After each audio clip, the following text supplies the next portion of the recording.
కందదీపం ఎలా పెట్టాలి, కందదీపం వీడియో నేను ఇప్పుడు పోస్ట్ చేసేస్తాను. సరే అయినా మళ్ళీ చెప్తున్నాను, కందదీపం 16 శుక్రవారాలు పెట్టమని చెప్తున్నాను అందరికి. కందగడ్డ ఉంటది కదా, చాలా మంది కందగడ్డ అంటే ఏంటి అని అడుగుతున్నారు కొంతమంది తెలియక. మనం కూర వండుకుంటాం కదా, కంద ఉంటది కదా, అదనమాట. ఆ దుంపని ఏంటి మధ్యలోని హోల్లా చేసి మీరు ఒత్తేస్తే వెలిగించాలన్నమాట. దీపం పెట్టి ఆవునే పోసి దీపం పెట్టండి.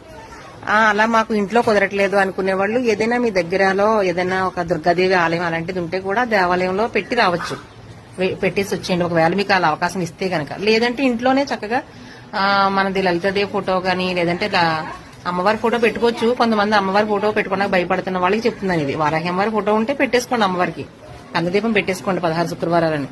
లేదు కొంతమంది ఇంకొంచెం ఇంకా భయాన్ని వ్యక్తం చేస్తున్నారు కదా, అలాంటి వాళ్ళు ఏం చేస్తారంటే లలితాదేవి ఫోటో గానీ లక్ష్మీదేవి ఫోటో గానీ అమ్మవారిగా భావించి మీరందరూ కలిసి ఆ ఫోటోకి